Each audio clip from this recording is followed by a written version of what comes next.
satisfied with the schools. And there are a couple of those type questions. So that's would just be the ask. I just had one question, and again, I probably should have asked when he was here, but I think he said the total number of respondents was 387. And I was just wondering how that compares in years past. What our aggregate numbers are looking like. Are we going down? Are we, where are we? The end size has been similar. The sample size has been similar. And as he explained, that you could get a smaller error if you went more respondents. But when we talk to him, and he does this for school districts, and he's very mindful of our dollars, the bang for your buck to change that to 450, the standard deviation, instead of being plus or minus 4%, might be plus or minus 3.5. So when we trust that he looks at that standard deviation and that sample size error, I trust when he tells us that's where we should be.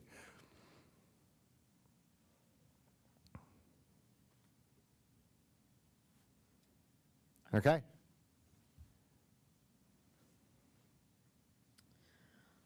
All right, Board of Education committee reports. I have a report. I was fortunate to have been invited to the DEF Endowment Kickoff event, Elevate Education, on Friday evening. And I want to thank Melissa Bogner and Deb Papish for the invitation to see the amazing projects that DEF has been able to fund in the past. These project grants have really allowed teachers and their students to go above and beyond with the standard curriculum, and some of the things they've funded include drums for elementary music classes, funding for the Food for Thought food pantry, and purchasing Lego robotics, as well as numerous others. And if you go to their website, you can see all the things that they have funded in the past. And they are doing amazing things with the money that they have, but they have been fundraising year to year. So this was for them to try to have an endowment so that they can keep funding into the future, and if there's, and that way it rolls over from one year to the next, rather than relying solely on yearly fundraising events. So this was the first time that they have done an endowment event and a dinner like this, and it was amazing, and I was truly proud to be able to represent the board, so thank you.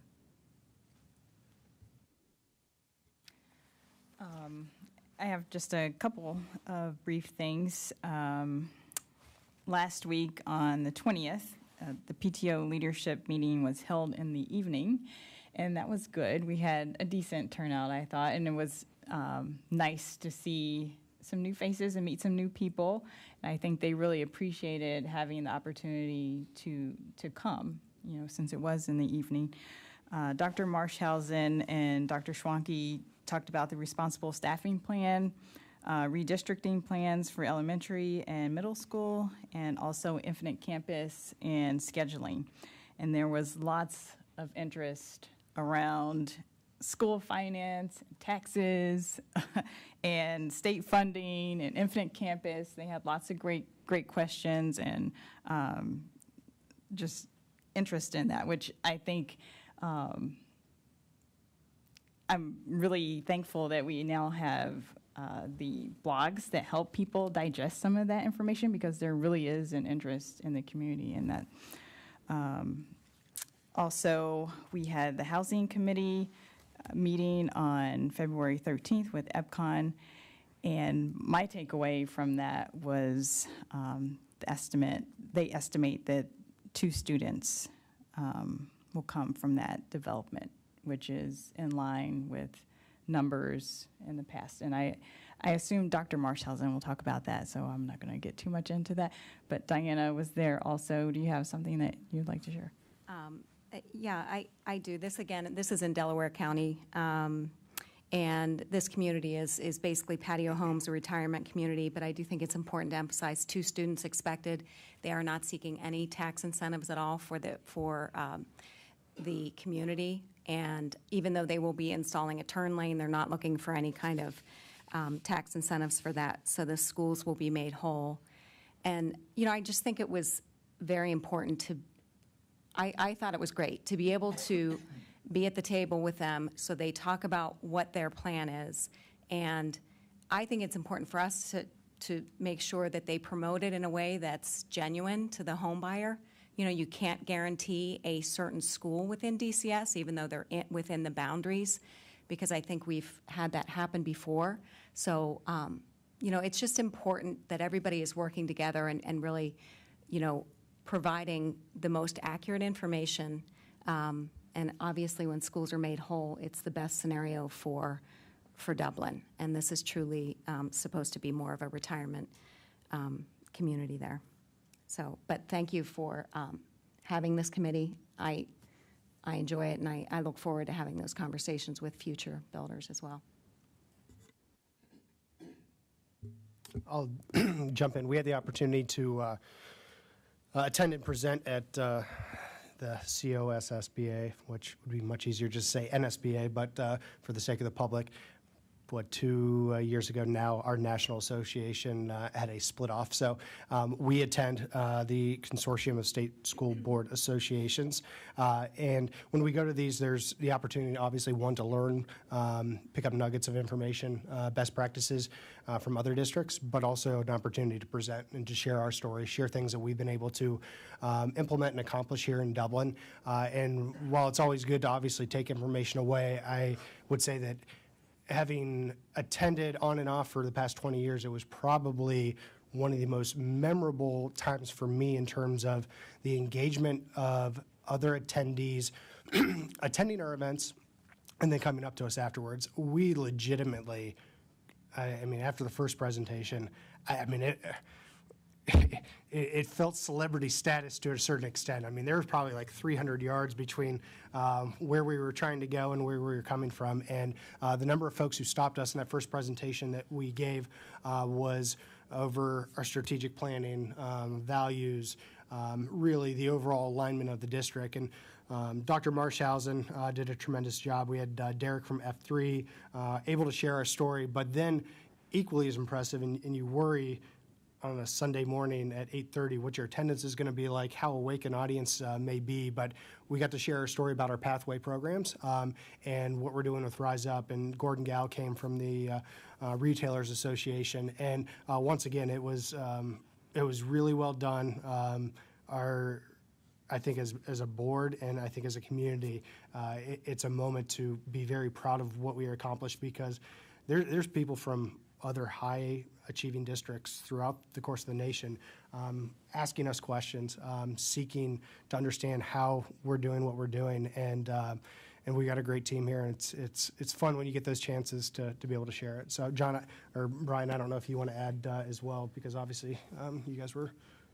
I think it was fun how members of other state school board associations from Florida and Iowa and Minnesota were really interested in how our work with the Ohio Retail Association, Ohio Retail Merchants Association, has led to changes in state laws that allow us to get the pathways that allow us to get students across the finish line with their graduation points and our industry recognized credentials.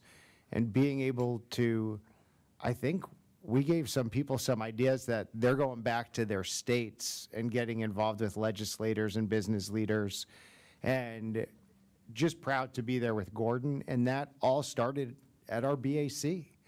And when you look at good business advisory councils, this building's here because of our BAC. We're able to do a lot of the things at the state level. We're really well represented because Dublin is home to a lot of the people who are policymakers at the Capitol in Columbus. And we get to work with some fabulous people. So I'm with you, Mr. Valentine, really proud. And we were taking over-unders on how many people were going to be at the 8:30 sessions on a Sunday morning. And we had a great turnout. Yeah, really good turnout.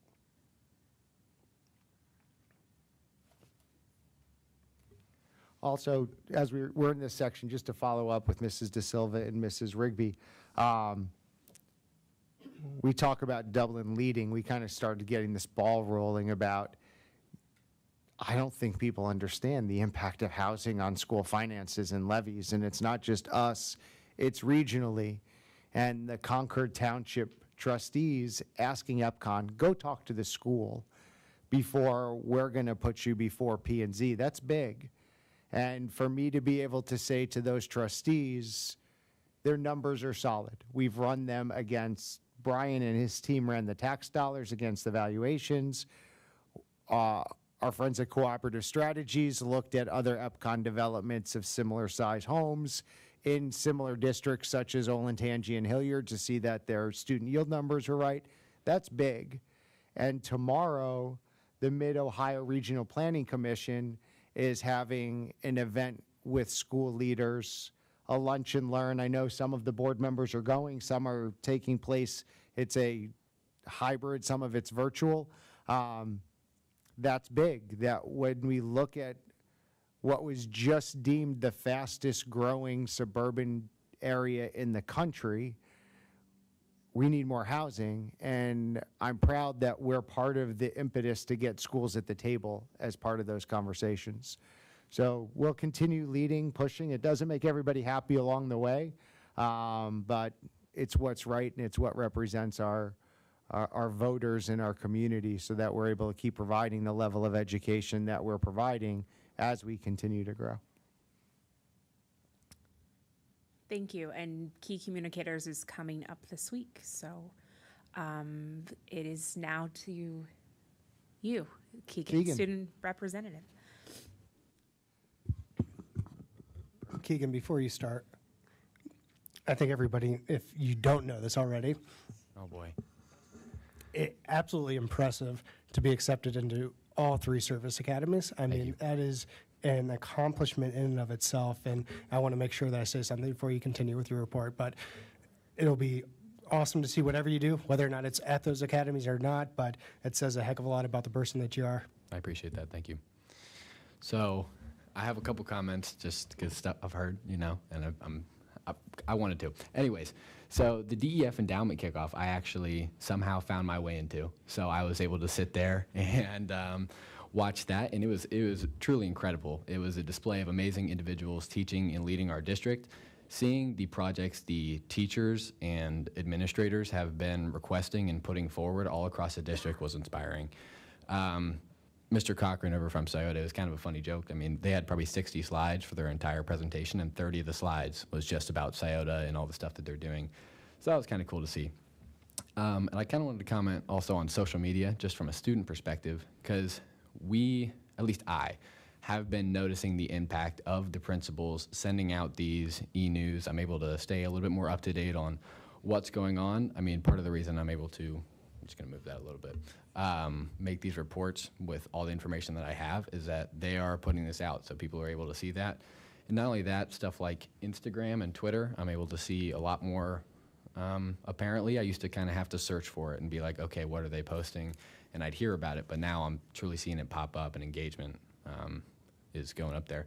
So we're trying to tag along to that as student representatives. And I don't know if you guys saw this yet. It's in a weird green box right now. But up on the screen is our new student representative logo.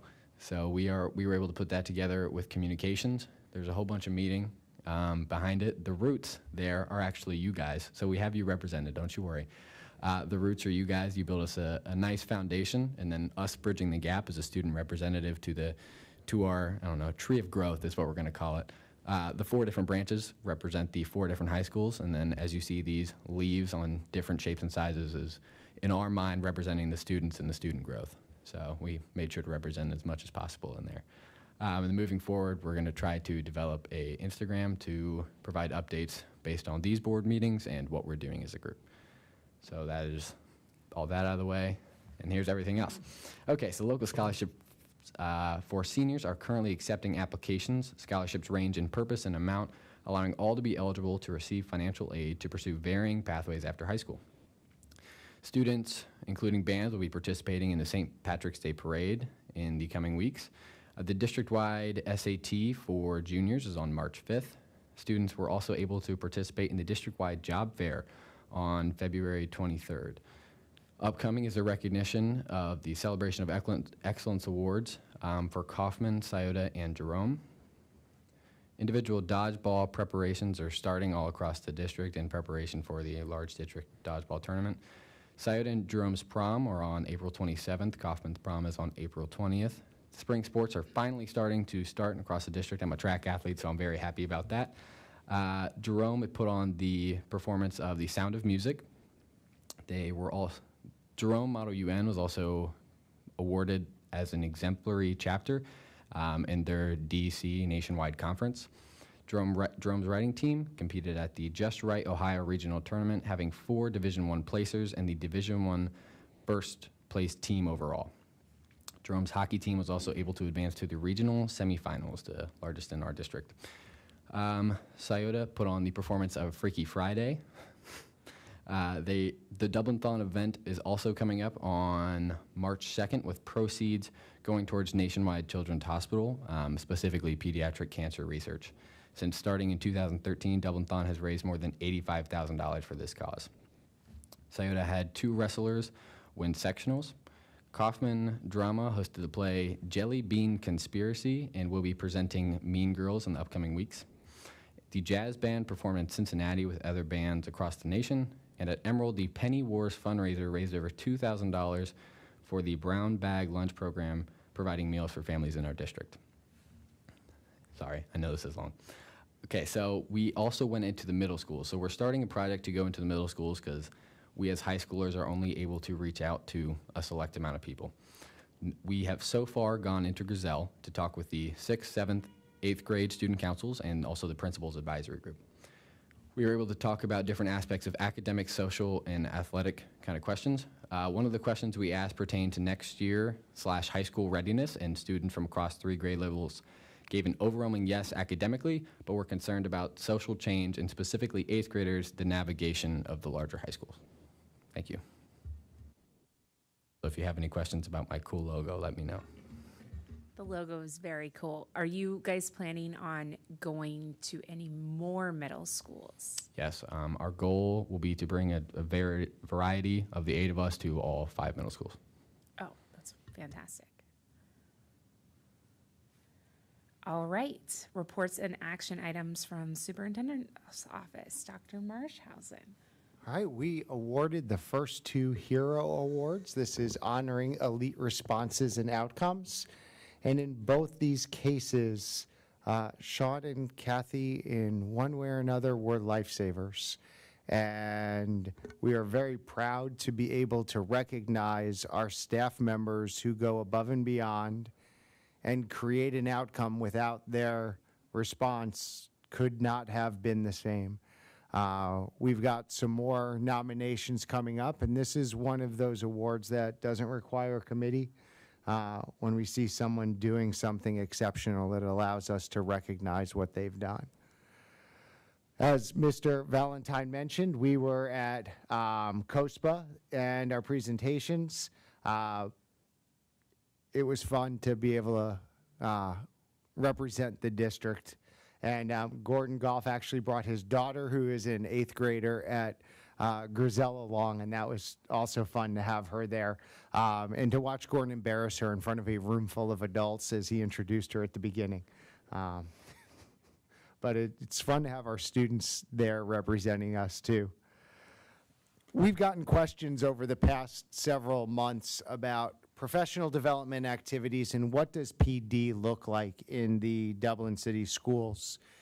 And we're preparing a document, and this is the graphic that goes along with that document, and thanks to Cassie and her team for the work that goes into the graphic. But there are really 4 different levels of professional development that occur in a school district this size. First are our district-led professional development activities.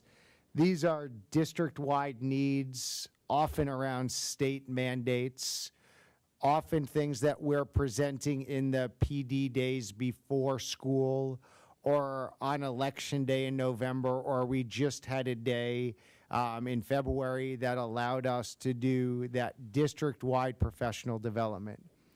There are also times that we bring folks together and we have to get them out of class, such as some of the state-mandated dyslexia training, which was up to 18 hours for teachers to be able to get fully trained if they're teaching students in reading and they need to receive that state dyslexia training.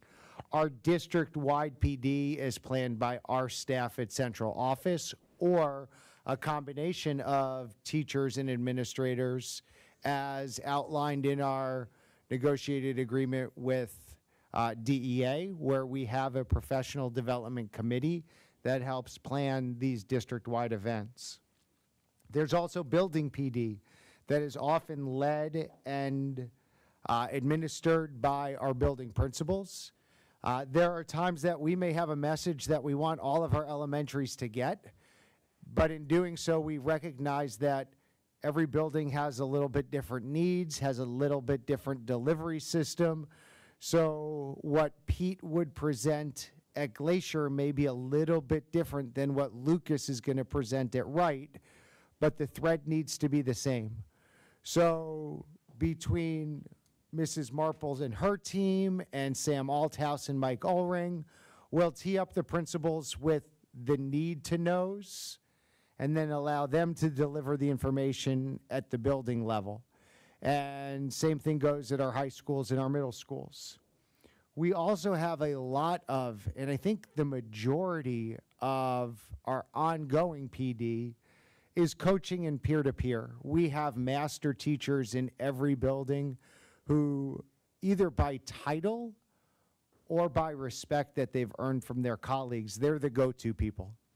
They're the ones who, a teacher's struggling, they know they're struggling, a teacher's struggling, or a teacher needs to grow, and they may ask another teacher, hey, who can help me to do this?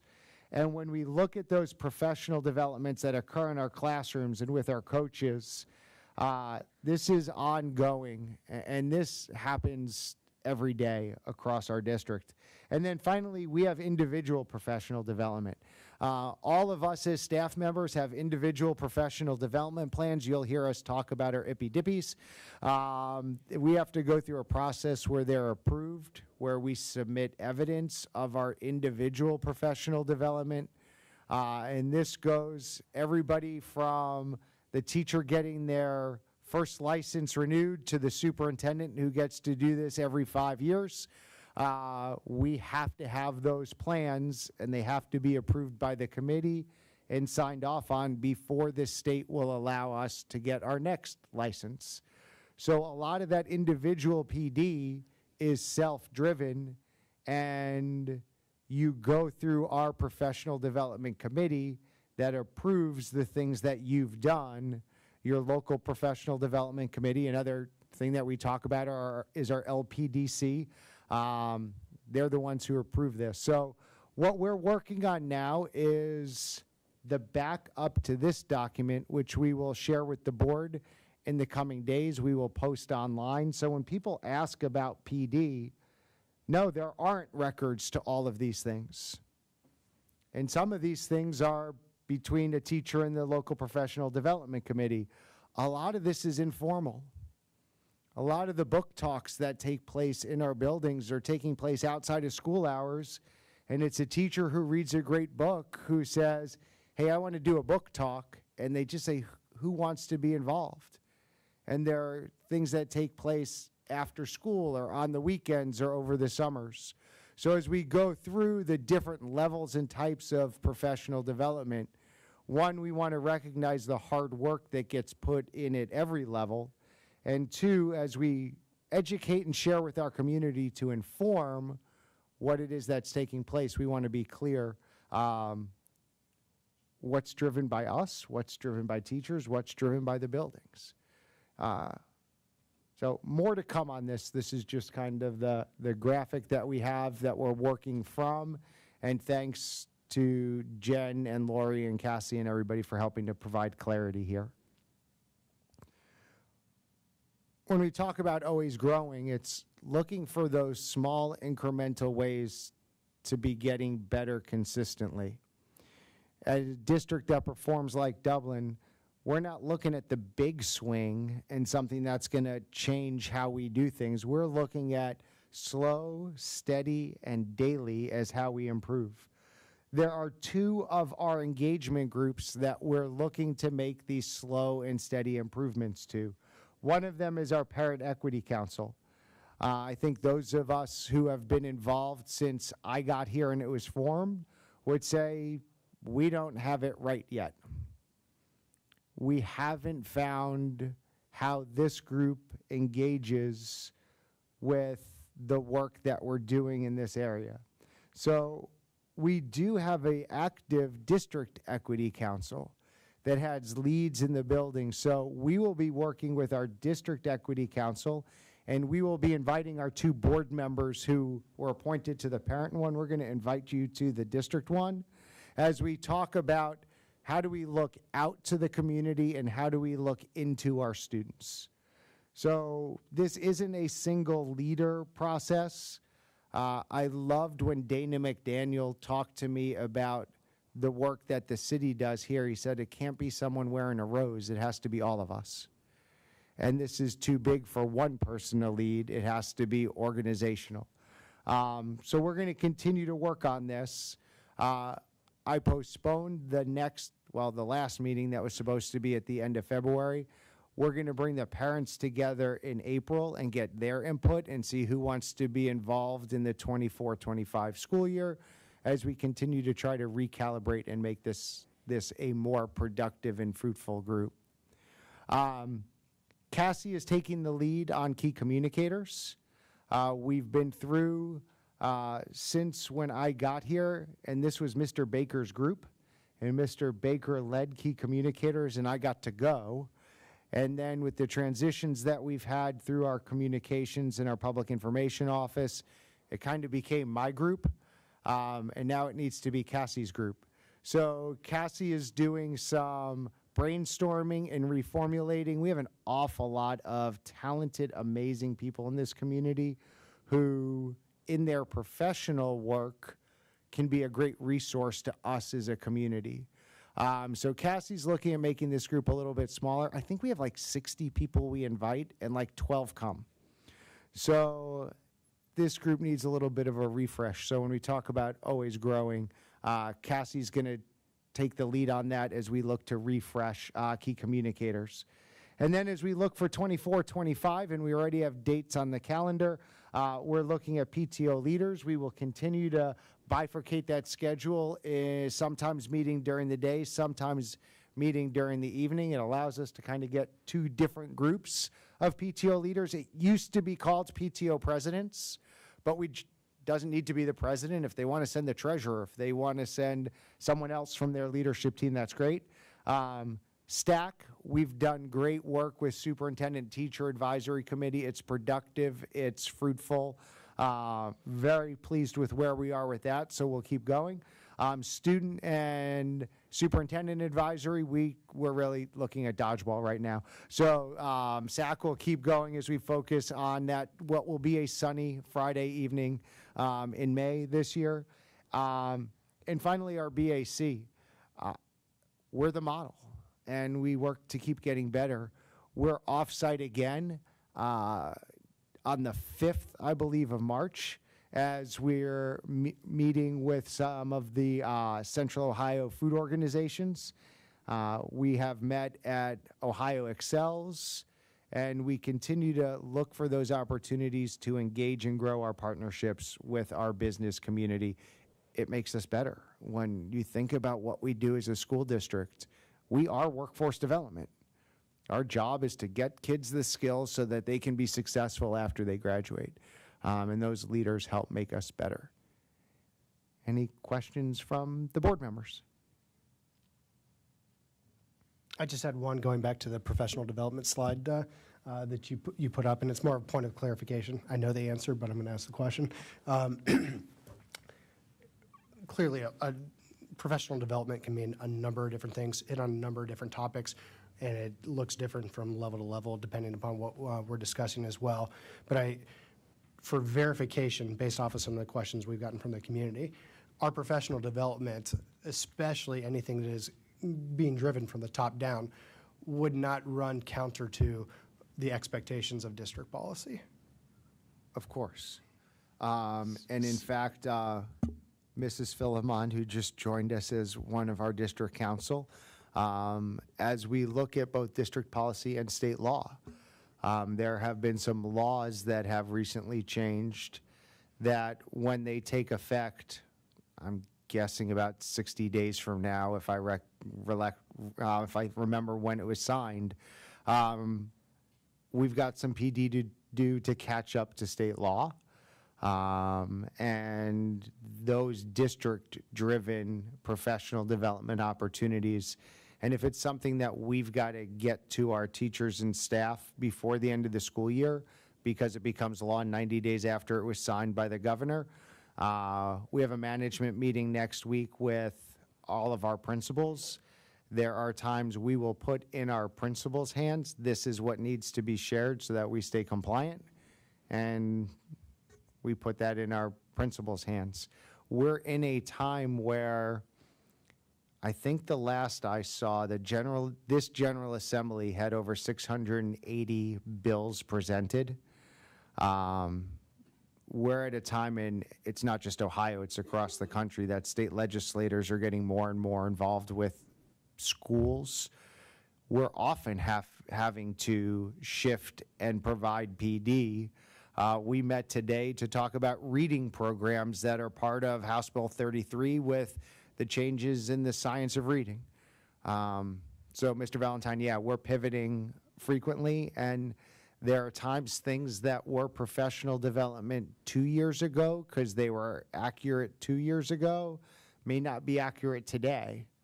And that's incumbent on us, and that's that district-led, hey, this is how you got to do it, guys. PD we do. I just had one question also on professional development at the building level. So just wondering, you know, outside of state law, outside of the mandatory professional development, is there a schedule by which, you know, the building principals need to, you know, do they formulate the professional development for the year, or is it done, you know, in 3-month increments, and then do they share that with you or not? I'll do one, and then I'll let Dr. Schwanke do the other. Last year when we did PD with teachers, we said you have to do R-Factor training. So that was part of the district-wide ARC that they got from us. But then there's also things that come from Mr. Valentine's department. There are also HR things, and sorry, not Mr. Valentine, Mr. Andres's department. Obviously, teaching and learning. So, Jen, if you want to speak to the ARC of all the people who report to you. Yeah, as a principal, it felt a lot like drinking from a fire hose to get all the PD in, because you did have PD that came required from the district. You also had a staff of people who wanted to come together and say, hey, I want to learn a little more about this, or hey, this part of our district PD didn't make sense. Can we dig more into that?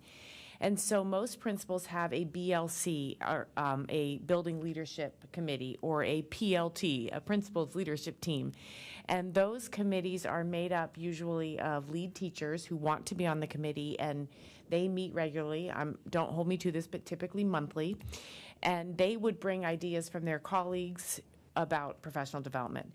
Most principals sit down in June and July with their leaders, and they develop a PD calendar. And then they get a phone call from Mr. Andres maybe that says, hey, there's new legislation. We have to fit this in somehow. So they're constantly shuffling. They do have a plan, but they have to adjust it frequently. Do they turn it into us? Not formally, but at any given time, we could say to them, hey, what's the professional development you've offered? Mike Ulring and Samantha Aldhouse, as our building leadership directors, are very in tune to that professional development. So they oversee it and work with principals to plan it. And then the final piece that I was going to say, too, is as a principal, you also have to adjust to new teachers. For example, principals serve as mentors and coaches to new teachers. You may have a veteran teacher who says, yeah, I don't know about phonics. Well, we're going to do some phonics, so let me help you along the way. So they often do individualized PD to help teachers who might be struggling come along. That was a very long answer, Mrs. Rigby. Did I get it? Okay. Do you have any follow-up? Because I was going to do a follow-up to that. How do we, as a district, talking specifically about what you just said there, I don't want to say assess the effectiveness of the training that's being led at each building, but when we have principals come from the outside or principals that maybe are moving up throughout the system, obviously that effectiveness for that person may look a lot different than somebody who's been here for 10, 15 years. Is there a way that we are collecting staff feedback in terms of something that's more than anecdotal? So I feel like there's about 5 questions in what you just said. Yes, yes, and yes, and yes, and yes, I think. First of all teachers go through the teacher evaluation system, and that's overseen by the Ohio Department of Education. It's a consistent rubric, and principals evaluate teachers in terms of their effectiveness. The professional development that feeds into that effectiveness, we often provide surveys. So, for example, the February PD, we had what, 700 respondents, and it was extremely positive feedback. They enjoyed the day, they liked the pace of it, they felt like they got a lot out of it. Now, in terms of how it is integrated into the classroom, that is going to be a principal oversight piece or an assistant principal oversight piece. We also have some really incredible academic coaches that meet with teachers and follow up to see how effective professional development is. There's a lot of research nationwide, actually, that talks about what PD models are the most effective. The least is what we affectionately call in the teacher world one and done, where you get 1,000 people together, put them in a room, and say, hey, you should do this, and then they leave. Doesn't work. You really have to have PD that's personalized, individualized, differentiated, because again, somebody who's been teaching 6 months needs a very different approach than somebody who maybe has been teaching 30 years. So it's a very nuanced dance, I would say, to provide professional development, and depending on the trajectory or understanding of the readiness of a teacher, it's just like teaching students, you get a different outcome. In terms of results, we look at data. We look at that rubric, the OTES rubric, and we look at whether it fits with board policy, with state law, with our content standards. So there's a lot of things to balance to make sure it all comes together. Can I just ask a question that I know the answer to, but I want to make sure it gets clarified? That there's a difference between what the district provides and what the teachers are required to do for their license. Absolutely. Can you speak a little bit about that? Because I think that there's a misconception that teachers are getting what they need to fulfill their requirements from the district and I think that'll explain that bottom tier and why it's so big. So I'm going to do my best because it is very complicated, and someone who hasn't heard words like or acronyms like IPDIPI or LPDC might not understand the difference. So every teacher is required by the state to write an individual professional development plan, an IPDIPI, and in that plan they have to write 3 goals. Mine, I'll use me for an example. I wanted to study the history of public education, and so I wrote an IPDIPI connected to the doctoral degree that I got. I am held to those goals, and then when I go to apply for my license, that work will be embedded in it. That didn't mean that I didn't have to go to training for dyslexia. That didn't mean I didn't have to go to Marcus training to learn how to de-escalate behavior situations. Many times, those district-required PDs do serve a dual purpose if it fits into the goal that you wrote for your IPDIPI. One of the worst things that a teacher can do, and I think they've learned by now, but the worst thing that a teacher can do is not write that IPDIPI, attend a bunch of professional development, and then say, okay, can I count all this stuff? The state will say no. Everything has to fit into that IPDIPI, and you cannot start amassing professional development credits, so to speak, until you've written that plan. So we did have a few teachers along the way that didn't write the plan, had a bunch of hours of PD, and the state said, no, this doesn't renew your license. So Mrs. Messick is exactly right. There are required state and district trainings that can or might not fit into the box of the IPDIPI that leads to license renewal.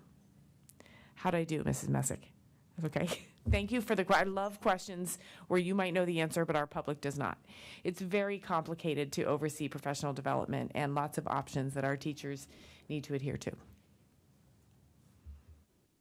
Any more questions? We good? I like it. Ippy dippy. All right. Reports and action items from the treasurer's office. On a side note, I have an ippy dippy too that I have to do as I renew my treasurer's license every 5 years. So just thought I'd throw that out there too. So I have to, but mine's a little different based on my position. But we just have one thing on the agenda this evening. I did send out sorry for the late notice, but I did send out a board of what you're approving this evening, just on a summary basis. This is where our attorney, Rich and Gillis, look at property sales throughout the commercial property sales. We don't even contest any residential, but this would be as sales are made after, if anyone knows, for example, the tax bill that you just got for this year was based off what the value of your property was at January 1st, 2023. And so it's called the tax lien date. It is essentially a year behind. And so what we are allowed to do is anytime after that sale, there's a sale of property on a commercial side of ways, we can contest. Just at the end of the day, why do you say we do this? This is to make sure everyone throughout the district, in this case on a commercial basis, pay their fair share of taxes and what they're supposed to. Because if someone's paying too little, that means someone else has to pay more. If you recall, kind of the 920 basis of things that and what can be generated from a property tax levy. So, anyways, so this is those different.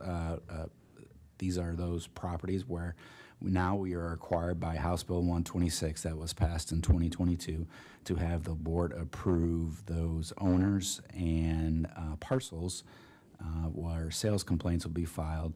That then we also have, and Richard Gillis will do this on our behalf, notify those owners on that behalf.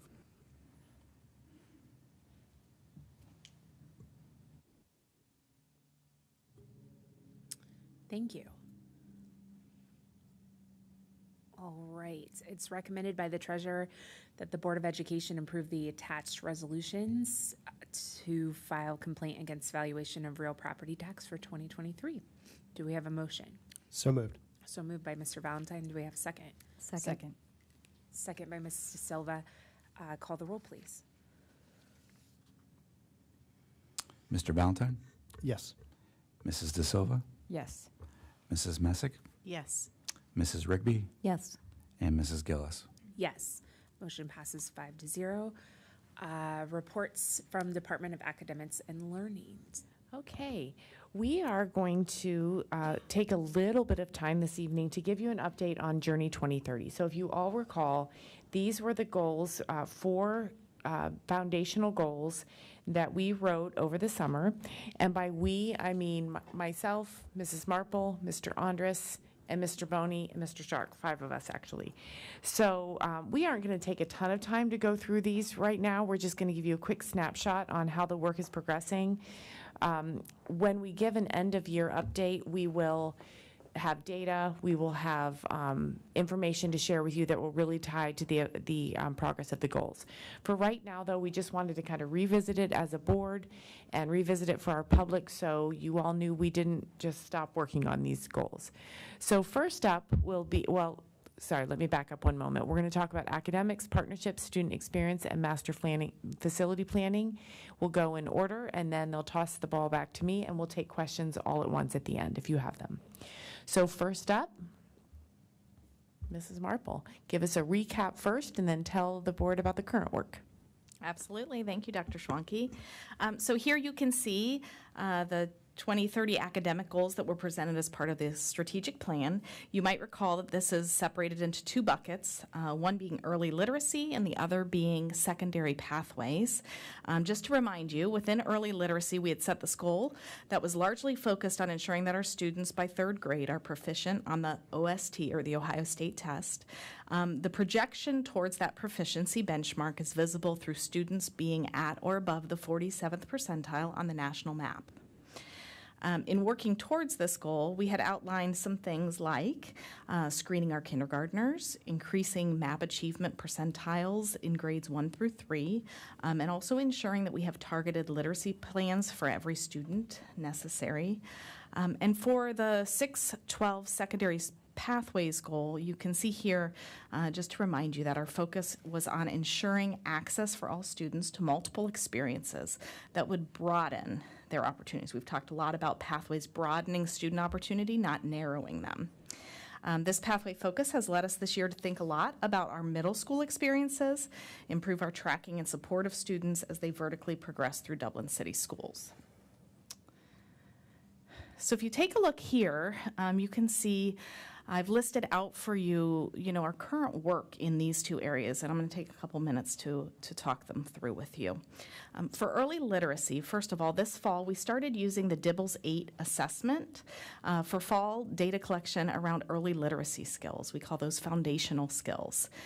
Recently, we also gave the DIBELS a second time this winter. This round, it was serving as our dyslexia screener for grades kindergarten through third, as outlined in law.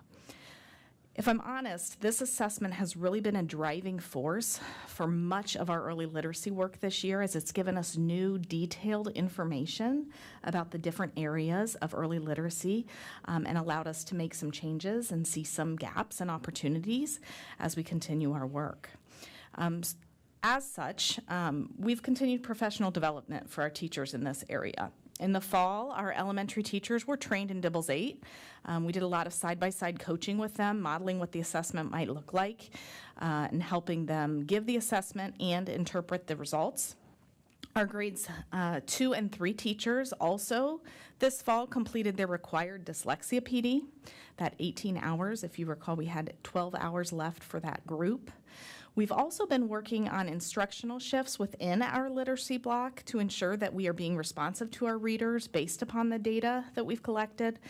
This actually included PD given to all elementary teachers in November around effective strategies for small group instruction. We continue to train and support our elementary coaches to provide continued embedded PD opportunities in this area. I should add that also we have been implementing 95 phonics at 4th and 5th grade for the first time this school year to continue with our phonics implementation. Bringing both 95 phonics and DIBELS 8 to DCS has offered us the opportunity to align our instruction and assessment practices across the different tiers of instruction. Some of this work began last summer. We worked with our literacy support teachers and our building principals to reconsider all of our literacy support qualifiers to pull in the DIBELS pieces into that. That was a complete refresh of a process that had been in place for a long time. Our ultimate goal was to identify the right students for the right intervention for the right amount of time with proper progress monitoring in place. This shift has really changed how we've been able to identify the goals for our readers and has helped our literacy intervention team implement their new resources that are aligned with 95 phonics in those intervention spaces. Our teams are continually reviewing student progress data all the way down to the individual child and the different strands of the reading rope to ensure that our system is meeting the needs. When we shift over to the pathway bucket and all the work that we've been doing this year, professional development has been a big piece. That November day was focused on this academic foundations goal, and our secondary teachers spent some time level setting on definitions and their understanding of the graduation seals and the work around this goal. We've also begun a redesign of our middle level experience. This keeps our pathway work at the center of our goal. Next year, many of the changes are at the 7th grade level, providing student experiences in some of the new pathway areas at a time in their life when they are prime for that kind of experience. In January, we hosted our first ever Pathways to Success night, and this was really part of our community ed piece for Pathways. We saw a huge response to that, and we're already thinking about how to improve it and specialize it for middle school and high school next year. As we move into spring, you'll see us continue our work thinking about educational options. This includes how we approach Credit Flex and online learning, both tools that help us think about pathway options for our students. And at the middle school level, our teams are working with the counselors to make sure that students have access to an experience with U-Science, which is our student aptitude tool, and School Links, which is our college and career planning tool, so that we can continue to support our students as they move into their pathways and into high school. So with that said, I'm going to pass it over to Chris Andres. Thanks, Lori. So Mrs. De Silva and Mrs. Gillis joined me last year with a small group of teachers and administrators to talk about our student experience goals. Our task was to create 2 goals to try to encompass the thousands of unique individual students that we have here. And as we considered these goals from our youngest learners, age 3 all the way up to 22, we felt as if the graduation seal goal was the best way to most accurately represent the well-rounded journey that we heard just a little bit ago is the number one most important indication of a high-quality education from our community. So first, if you look at that goal, the first part of it is that students are going to graduate. And so that means that they have met the rigorous requirements of the district, but also that they earn 1 local seal. And that's on the next slide. Just as a recap, what are they? Kids need 2, and we want all of our graduating seniors to earn at least 1 of the ones on the right: student engagement, fine and performing arts, or community service. We felt this way because these are activities that go outside of the classroom. And so preschool through high school, our teachers have been looking for entry points that are appropriate for each student, opportunities that happen in the building, and then trying to pair those up with kids. Because we all know, if you have a passion for one of those different areas, it happened at some point, probably when you were younger in life. Our schools have been refining their tracking systems in order to make sure that our students have clarity around what qualifies for those seals. And at the last board meeting, the board approved 19 additional extracurricular activities to satisfy the student engagement seal requirement. So back to this slide, yep, you got it. Physical and mental wellness has been a top priority in Dublin forever. The spring administration of Panorama is set for March 29th through April 5th, so we should have data by the end of April around this goal. Teachers and school counselors have worked with many of our students that reported in the fall that they didn't have any supportive relationships. For example, 1,186 students in grades 3 through 12 reported not having a friend at school they could count on.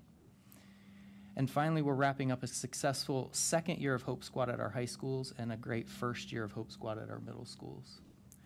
So in summary, we continue to refine and enhance the student experience for all Dublin students, pre-K through 12. We're mapping out opportunities to encourage students to participate in activities, refining our tracking systems to create clarity in that well-rounded area. We're using Panorama data to guide our work in physical and mental wellness, and using that data aligns very similar to what you heard from Mrs. Marple, using data to drive the work that we do here. And with full implementation of our Hope Squads in grades 6 through 12, that provides that additional layer of support and awareness for students across our most at-risk age groups. And I'll pass to Mr. Boney. All right. Good evening, board. Partnerships and networking is the third area that we had talked about when we were just talking about goals in our district. And so if you look at staff development and recruitment, what we had said originally was that our goal was to attract and retain the best talent available to maximize student learning, and that we would develop a plan to utilize practices that foster a culture of belonging and creatively leverage our partnerships and opportunities to recruit and retain a diverse staff that's a representative of our student population. When we originally had talked about this, we said that our goal was to move over the next 5 years to a point that we would increase the number of ethnically diverse certified staff applicants to reach 15%. I know we've had some different conversations around this, and one of the things around this goal is that we talked a little bit about how research has shown that when students have an opportunity to see teachers and administrators that look like them, and that they're able to see people in positions in school that that are like them, that it has a positive impact on them. And so that was one of the reasons that we looked at this goal in particular, and we felt like it was something that we could make a difference around. In the second one, in family and community partnerships, the idea was to collaborate in meaningful ways with parents and stakeholders to maximize learning opportunities for all students. And so we really felt like, what are some things that we can do that would really kind of move the needle around that in terms of what we offer? And so over the last 6+ months, starting with staff development and recruitment, one of the things that we're now in our second year of doing is something called a passport process. So in our HR department, we actually do group interviews for folks that are going to move into certified positions. And so we do an online screener for individuals, and for those individuals that do well on that, we invite them to come in to be part of a group interview process. And for those of you that may not know, this is very similar to what Apple, what they've done, and it's really around fit and really making sure that in that process we communicate with applicants what are our values, what are the things that we believe in as a district, to make sure that it's a good fit between applicants and it's also a good fit for us as well. We really felt like that's something that we can continue to do even in the midst of our responsible staffing plan, to make sure those individuals that we extend interviews to, those individuals that come in and are part of that process, that we can say to them, this is something that we believe in as a district, and making sure that we recruit selectively. There are some areas that we feel like we can really work around and continue to grow. One of those is that we have a DTA, Dublin Teacher Academy. It's a great program. We know that we have students in that program that have an interest in going into the teaching profession. This is one of those areas that I think we've had people reach out to us and ask about the academy. And we've also thought this is probably an area where we can do an even better job of making sure that we keep connections to students that are going through that program. When it comes time for them to do their student teaching or they're doing their observations, bringing them back in so they have an opportunity to continue to do that in Dublin City Schools. It's something that we're continuing to explore, but we know that that makes a difference, having students that feel like they're connected as they're going through that program. I also mentioned on here the Grow Your Own program, and this is really beyond even DTA. We talk about positions like paraprofessionals. A lot of times paraprofessionals have aspirations maybe to become teachers or to explore other opportunities, and so this is an area where we can continue to develop our staff because they already have buy-in in the district.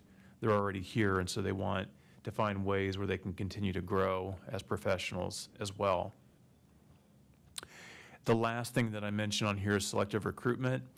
And really what this means is that there are so many different recruitment tools that we can focus in on tools where we feel like we really are finding staff members that might be ethnically diverse, or that they might have backgrounds or opportunities that might enable them to learn about Dublin openings in the future. Moving on to family and community partnerships. So we do lots of different events in our district, and some of those things are things that we've done for a long time, but others are things like PTO meetings, athletics, curriculum nights, parent conferences, performing arts events. We're going to continue to explore this to make sure that we're offering lots of opportunities for our community to be part of the district, part of the individual school buildings, and then making sure that our community is aware too of some of the things that are happening around changes like in our scheduling process, so Infinite Campus, and continuing to make sure that we're targeting communication in a way that they know what's going on as well. I'll move it over to Mr. Stark. This maintenance facility plan, I have the first half, which is the maintenance piece, and then the second half, planning for growth. I'll switch it over to Dr. Schwanke. The first piece, this goal is really made up of 3 items. It's to maintain all of our buildings for safe properties, complete all the publicly approved levy projects on time and on schedule, and to continue using our permanent improvement dollars for large-scale capital improvements, to make sure our infrastructure technology remains up to date, and to make sure our bus fleet remains up to date as well.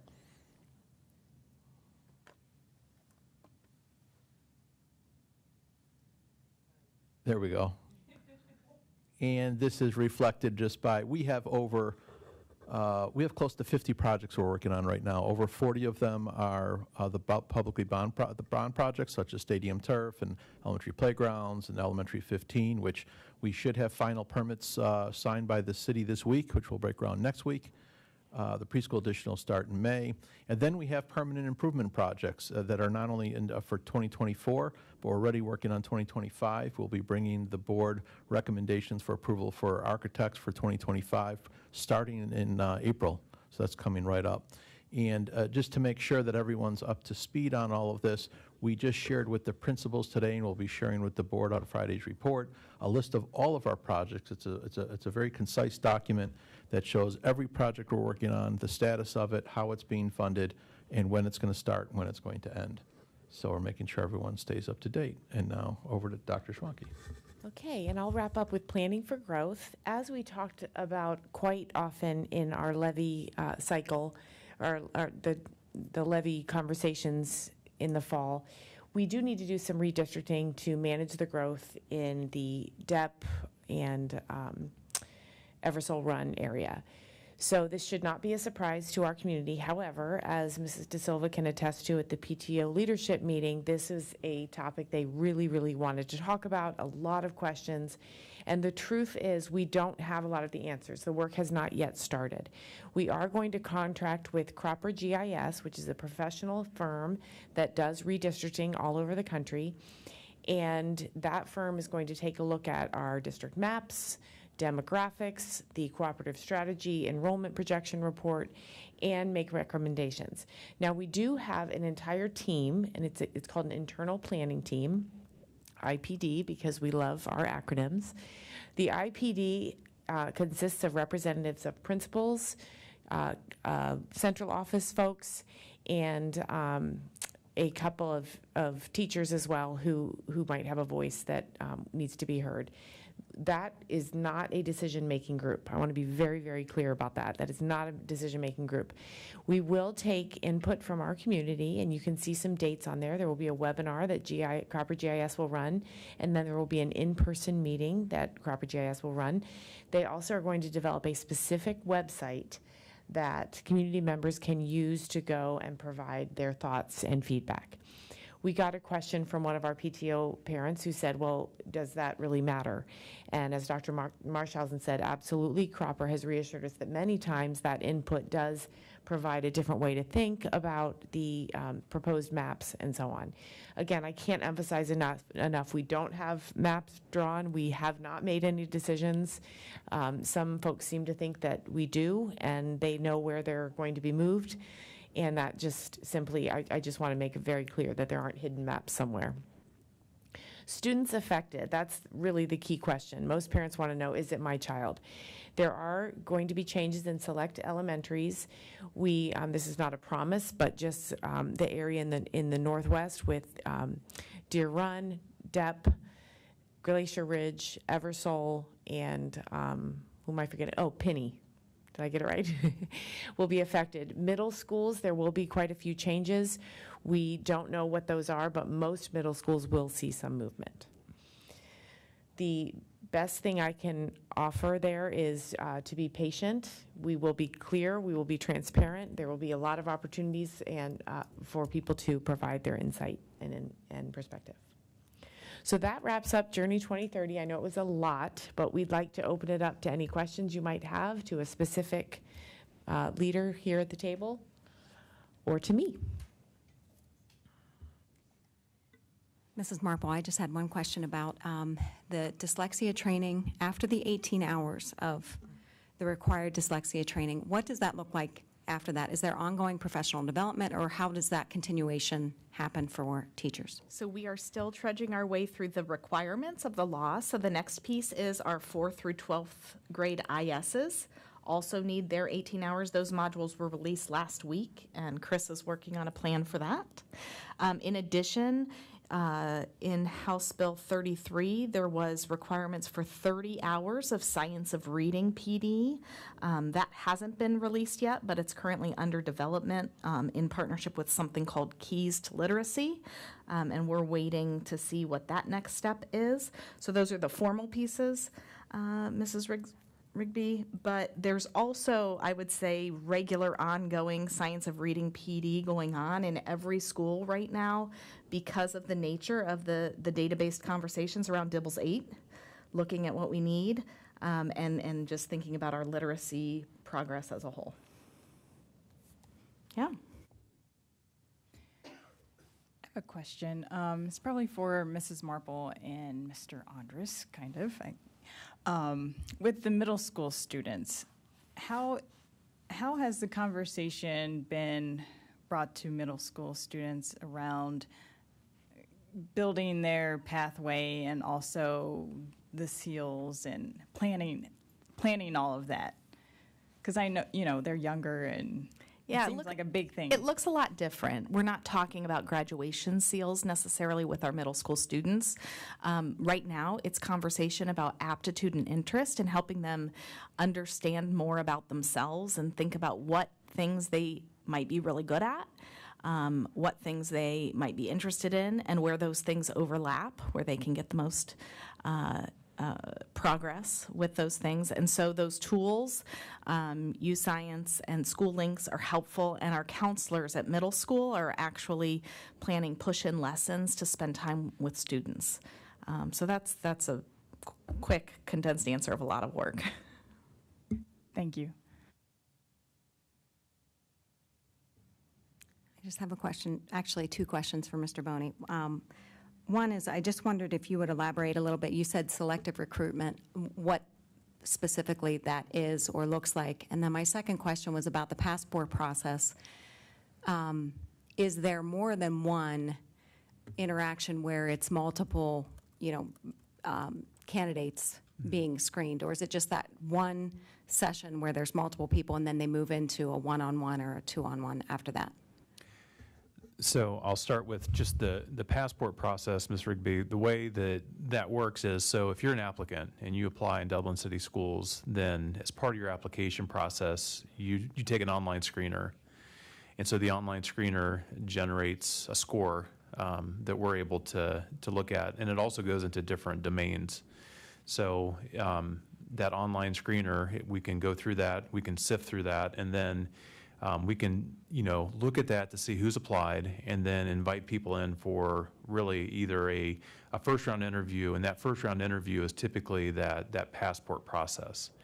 That doesn't take the place of going to a building then. What we've done is that for those individuals that do well in that process, we have multiple administrators who are part of the passport process, and those individuals then will rank different individuals they've interviewed, and then based on that, then we can invite people back in to be part of a building level interview. So it's not like a one interview and then that's it. They do go on to a building. They might get asked to present a lesson at a building or to do some kind of presentation, but there are multiple steps to it. The idea is that once they've moved beyond that passport interview, then they can move on to a building level interview, and we have several administrators then who have talked with them at that point. So that's typically what happens in that.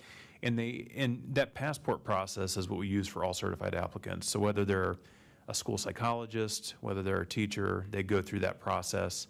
And it's really a chance for us to see them, one, interact in a group setting. It's also a chance for us to really share with them expectations about being an employee in Dublin City Schools. What are the things that we believe in? But it's also a great chance to see how they answer questions, how they work together, in those things. The piece around selective recruitment, I call it that, but really what it is that there's lots of different ways to advertise positions. So, we've used different methods in the past. So if you go out on our website, you'll see openings on there.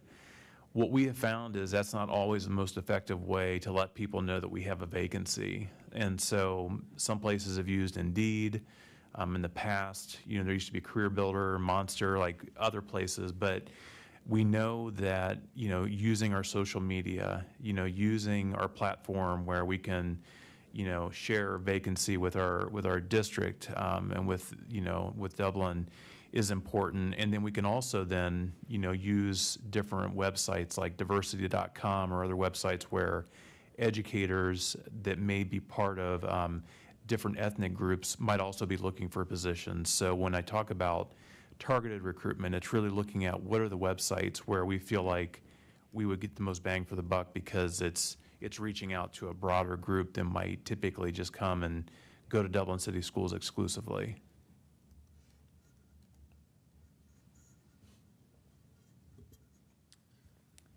Okay, thank you to the team that shared everything tonight. That work is ongoing, and we just wanted to reassure you all that we're pushing forward, and you can reach out to us anytime if you have questions. And again, we'll be back to you in late or early June probably with a final report for the year.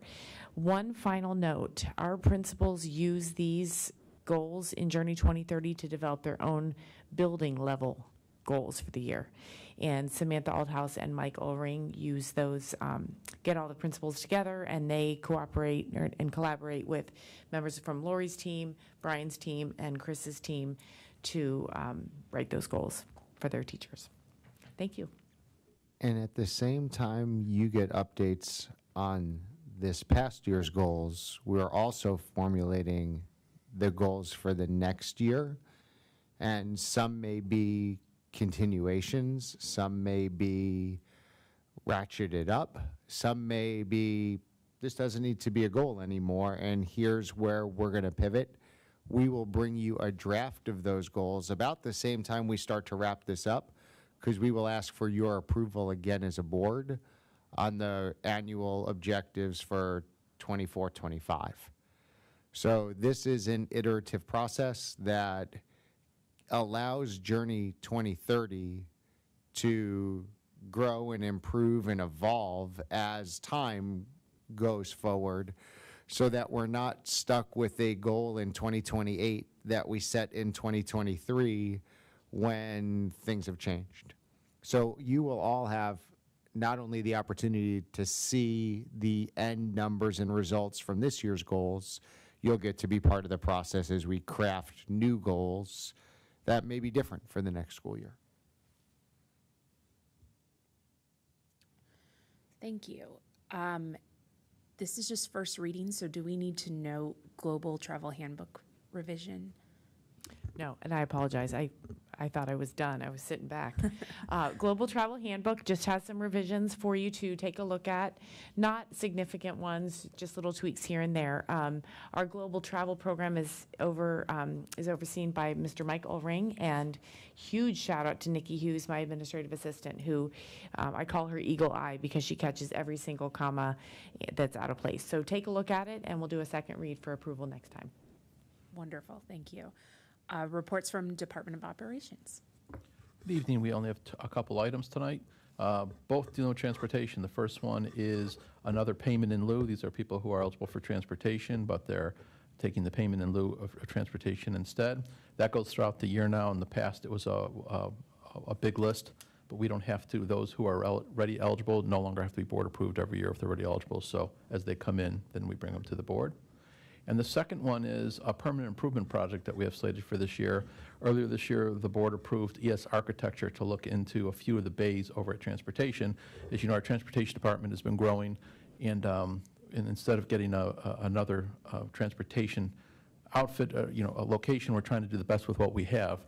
And what this will do is we're recommending Sutherland Building contract for a contract worth $384,000. And it's going to build a bus wash bay, which is really fantastic because it keeps our buses in much better shape by washing everything off. And the way we do it today is not the best way. Our drivers actually get out of the bus with huge broomsticks and scrape down everything. It's really not all that safe, too, with they're standing in puddles of water and whatnot. So this will take care of that. And then we're going to take two bays that are currently used for storage and painting, which we don't really do that much anymore, and it's going to flatten them out and put different oil systems in there and everything else, and they'll be functional maintenance bays, so we can actually take care of more buses that we have than we do today. Thank you. I appreciate you explaining what you're currently doing. That was my one question on how you are currently washing buses. All right. It is recommended by the superintendent that the Board of Education approve items 9A and 9B. Do we have a motion? So moved. So moved by Mrs. Rigby, second. Second by Mrs. Messick. Questions or comments? Call the roll, please. Mrs. Rigby, Yes. Mrs. Messick, Yes. Mrs. De Silva, Yes. Mr. Valentine, Yes. and Mrs. Gillis. Yes. Thank you. Motion passes 5-0. Reports from Human Resources. All right, starting on tonight's certified agenda, you'll see a few administrator actions. The first one is retirement. Joe Santa Emma, assistant principal at Sells Middle School, is retiring with 17 years in the district. Welcome him, wish him the best. You'll also see a resignation from Christy Venny, and she's resigned from Dublin City Schools. And as you know, she's held various roles in our district, and we wish her much success as she begins a new professional journey. There are 2 certified retirements and then 1 resignation on as well. The 2 retirements, the first one is Patty Carpenter. She's a first grade teacher at Eli Penny. She's retiring with 37 years in our district. And then Molly Foglietti, third grade teacher, also at Eli Penny, retiring with 36 years in the district. So a lot of years between them. Wish them the very best as they move on to retirement. The supplemental items that are on tonight's agenda, they're mostly for spring 2024 athletics. And then you'll also see an item for community education for Ski Club. Moving on to our classified agenda, there are 3 resignations and 2 retirements. 2 retirements, Sherry Bland, special ed secretary at Sells, she's going to retire with 10 years in the district. And then Kim Evans is an administrative support specialist at Central Office in Mr. Andres' area. She's going to retire with 10 years in the district as well. You'll also see 8 new hires, salary changes, and then unpaid leaves of absences on for your consideration. There is an item on here that's typically in Mr. Andres' section. It's a memo, and it's for approval to pay for psychoeducation evaluation services from a school psychologist. Dr. Taba specializes in working with English language learners and diverse school populations, and the attachment is her independent contract agreement. And then the final item on is 2 stipends, and both stipends are revisions to previously approved items. The first is a change in staff members that receive payment for virtual course writing, and then the second is a change in staff members that are participating in STAC, and it's a total increase of $350. And that concludes the HR portion tonight. Thank you. It is recommended by the superintendent that the Board of Education approve items 11A through 11D. Is there a motion? So moved. Moved by Mr. Valentine. Is there a second? Second. Second by Mrs. De Silva. Questions or comments? Call the roll, please. Mr. Valentine, Yes. Mrs. De Silva, Yes. Mrs. Messick, Yes. Mrs. Rigby, Yes. and Mrs. Gillis. Yes. Motion passes 5-0. Future agenda items. Anyone have anything? Nope. Okay. We are going to move on to executive session. And in accordance with Ohio Revised Code 121.22G, we will be reviewing compensation of a public employee. And there's no need to come back and adjourn, or how to? No action will be taken. Yes, we do have to adjourn. No action will be taken. All motion. I'll second. Thank you. Call the roll, please. Mr. Valentine, Yes. Mrs. Rigby, Yes. Mrs. De Silva, Yes. Mrs. Messick, Yes. and Mrs. Gillis. Yes. Motion passes.